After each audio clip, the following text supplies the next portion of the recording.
Guys, welcome to Cricket Chat Venkatesh. Match number 23లో Gujarat Titans will take on Rajasthan Royals.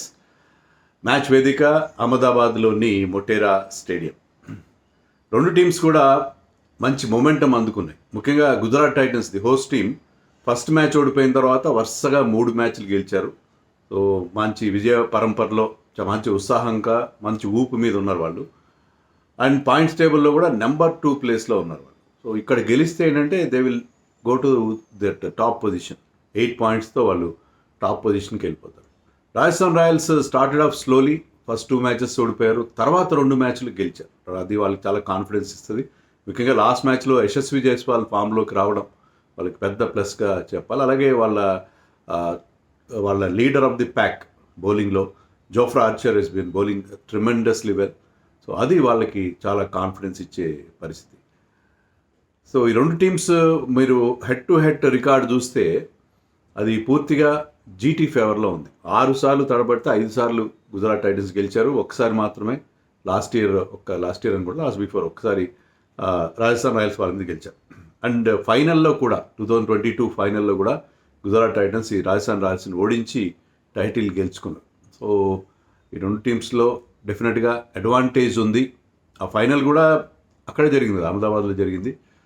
So advantage Gujarat Titans కనిపిస్తుంది. And Rajasthan రాయల్స్కి 7 seasons పాటు ఆడిన Jos Buttler, Jos the boss, ఈసారి గుజరాత్ కలర్స్లో మనకు కనిపిస్తాడు. మనకి జనరల్ ట్రెండ్ ఉంది కదా, ఏంటంటే ఫార్మర్ ఫ్రాంచైజీ పైన బ్రహ్మాండంగా ఆడడం, కసిగా ఆడడం.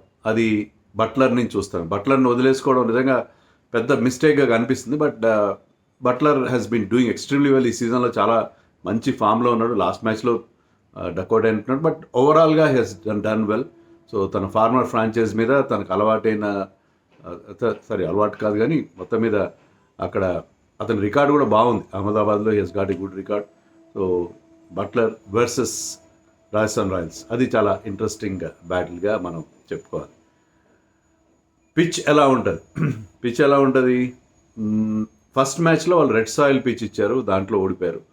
సెకండ్ మ్యాచ్లో అగేన్స్ట్ ముంబై గుజరాత్ వాళ్ళు ఏం చేశారంటే బ్లాక్ సాయిల్ అండ్ స్లో పిచ్తో మీద ఆడి అక్కడ గెలిచారు ముంబైకి అగేన్స్ట్గా. ఇక్కడ కూడా ఈ టీంలో రాజస్థాన్ రాయల్స్లో మంచి బిగ్ హిట్టర్స్ ఉన్నారు.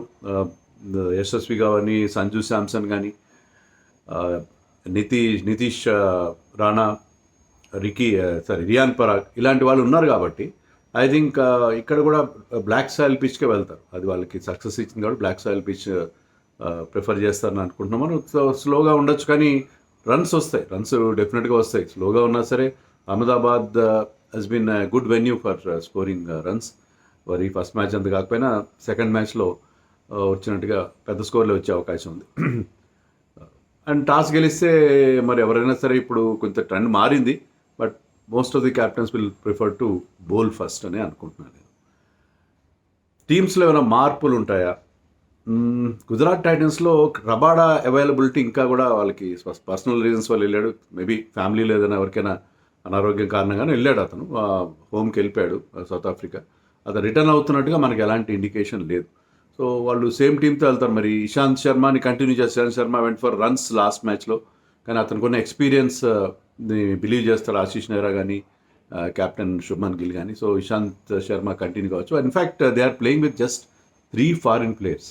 3 ఫారిన్ ప్లేయర్స్తో ఆడుతూ ఇండియన్ కోర్ మీద వాళ్ళు ఎక్కువగా హోప్స్ పెట్టుకుంటున్నారు. గమ్మత్ ఏంటంటే they are preferring to play Shahrukh Khan instead of Glenn Phillips. మీకు 4వ ఫారిన్ ప్లేయర్ని ఆడించే అవకాశం ఉన్నా సరే గ్లెన్ ఫిలిప్స్ లాంటి ఒక utility cricketer can bowl, bat and field so well, కానీ అతన్ని కూడా పక్కన పెట్టి షారుఖ్ ఖాన్ ఆడిస్తారు. షారుఖ్ ఖాన్ మీద ఆ ఫేత్ ఉంచుతున్నారు, ఇండియన్ ప్లేయర్స్ మీద ఆ ఫేత్ ఉంచుతున్నారు. షారుఖ్ ఖాన్ హిట్టింగ్ ఎబిలిటీ ఇంతవరకు అయితే మనం అది చూడలేదు. అండ్ ఆల్సో రాహుల్ తెవతే వినో ఉన్నటువంటి ఒక మంచి ఇన్నింగ్స్ ఆడతాడు. సో వాళ్ళ మీద ఫేత్ చూస్తున్నారు. గ్లెన్ ఫిలిప్స్ని పక్కన పెడుతున్నారు వాళ్ళు. లాస్ట్ మ్యాచ్లో గ్లెన్ ఫిలిప్స్ ఫీల్డింగ్ టైంలో సబ్స్టిట్యూట్గా ఫీల్డింగ్ చేస్తూ దీనికి గ్రాయిన్ ఇంజరీ అయింది. అది ఫిట్గా ఉన్నట్లేదు తెలియదు. కానీ all said and done Rabada కూడా రావట్లేదు కాబట్టి గుజరాత్ టైటన్స్లో సేమ్ 11 ఉండే అవకాశం ఉంది. అండ్ రాజస్థాన్ రాయల్స్ కూడా అలాగే వాళ్ళు కూడా గెలుస్తున్నారు కదా, వరుసగా 2 మ్యాచ్లు గెలిచారు కాబట్టి సేమ్ టీంతో వెళ్ళే అవకాశం ఉంది. ఐ థింక్ వాళ్ళ టీంలో కూడా ఎలాంటి మార్పులు ఉండే పరిస్థితి మనకైతే ఏం కనబడట్లేదు. So they might go with the same team అని మనం అనుకోవాలి. గుజరాత్ టైటన్స్కి అడ్వాంటేజ్ ఏంటంటే వాళ్ళు టాప్ 3 ఎక్కువ రన్స్ చేశారు. 70% of the runs so far have been scored by Gill, Sai Sudharsan and Buttler. So వాళ్ళకి మిడిల్ ఆర్డర్ కాస్త వాబ్లీగా ఉంది. తర్వాత వాళ్ళకి అవకాశం కూడా రాలేదు. కానీ టాప్ 3 మీద డిపెండ్ అవుతున్నారు. టాప్ 3 ఫెయిల్ అయితే మరి పరిస్థితి ఏంటి against somebody like Jofra Archer is in great form.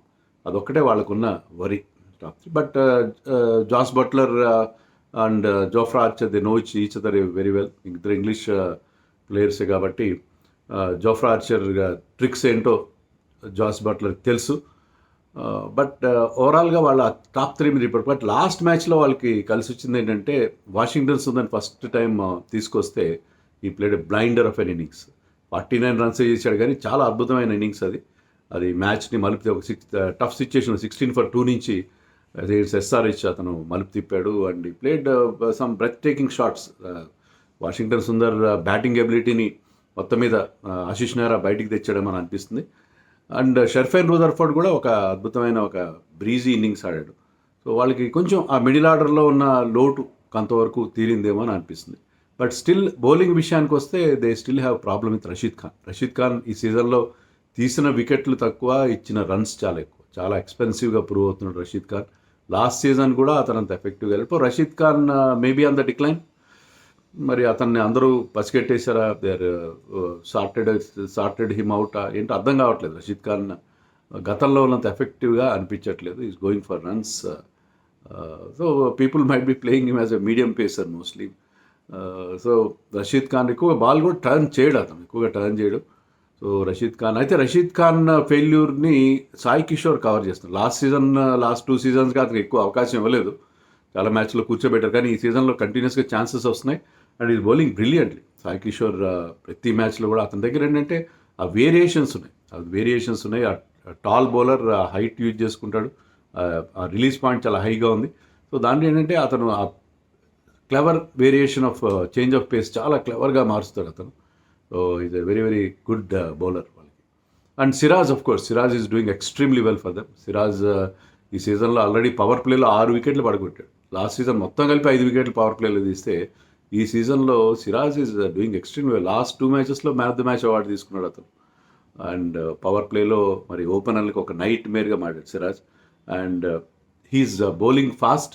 140 కన్సిస్టెంట్గా 140 అబోవ్ అన్ని బాల్స్ కాకపోయినా most of his balls are 140, 143 ఆ రేంజ్లో బౌలింగ్ వేస్తున్నాడు. Pace was up. And also he's using saliva use చేసే ఒక కొత్త రూల్ వచ్చింది కదా, దాన్ని చక్కగా వాడుకుంటున్నాడు సిరాజ్. దానివల్ల అంటే సెకండ్ స్పెల్కి వచ్చినప్పుడు అతను he's getting that reverse swing కూడా వస్తుంది. So Siraj is doing extremely well. అతనికి ఆ బ్రేక్ చాలా బాగా పనిచేసింది. So Gujarat Titans is looking good. Even Prasidh Krishna is bowling well at the back end. Prasidh Krishna ఎప్పుడు ఐపీఎల్లో ఇంత బాగా బౌలింగ్ చేయలేదు. ఇదంతా క్రెడిట్ అంతా కూడా మనకి ఆశీష్ నెహ్రాకి దక్కుతుంది. మనం చెన్నై టీంలో చెప్పుకునే వాళ్ళకి దొరకు. చెన్నై టీంకి వస్తే ఎవరైనా సరే ఆర్డినరీగా కనిపించే ప్లేయర్స్ కూడా సడన్గా మంచి మ్యాచ్ విన్నర్స్గా మారిపోతారు. సో ఆశీష్ నెహ్రా అండర్లో గుజరాత్లో కూడా మనం అలాంటిదే చూస్తున్నాం. ముఖ్యంగా బౌలర్స్ చాలా చాలా ఇంప్రూవ్డ్ పర్ఫార్మెన్స్ ఇవ్వడం అనేది మనం చూస్తున్నాం. సో చెన్నైలో ఆడిన అక్కడ టాక్టిక్స్ ఇక్కడ అతను ఉపయోగిస్తున్నాడు. మొత్తం మీద మ్యాన్ మేనేజ్మెంట్ బాగుంది, అతను ఇచ్చే ఇన్పుట్స్ బాగున్నట్టుగా ఉన్నాయి. So Gujarat on paper they look very ordinary ఎప్పుడు కూడా, బట్ పర్ఫార్మెన్స్కి వచ్చేసరికి వాళ్ళు బ్రహ్మాండంగా ఆడుతున్నారు. రాజస్థాన్ రాయల్స్ కూడా వాళ్ళు కూడా టాప్ హెవీగానే కనిపిస్తారు. ఎందుకంటే the depend on Yashasvi Jaiswal, Sanju Samson and Riyan Parag.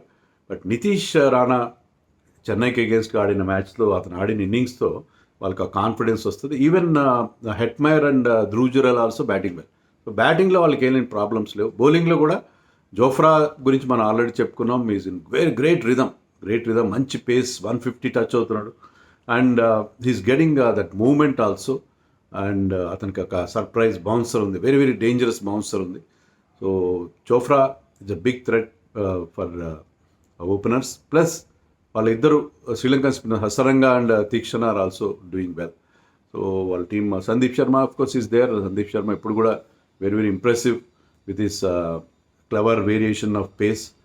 So వాళ్ళకి కూడా చాలా 2 టీమ్స్ మధ్య బ్రహ్మాండంగా ఉన్నారు. మంచి మొమెంటమ్ ఉన్నారు. ఒక టీం 2 మ్యాచ్లు గెలిచి, రాజస్థాన్ రాయల్స్ పాయింట్స్ టేబుల్లో 7th ప్లేస్లో ఉన్నారు. 4 మ్యాచ్లో 2 ఓడిపోయి 2 గెలిచి.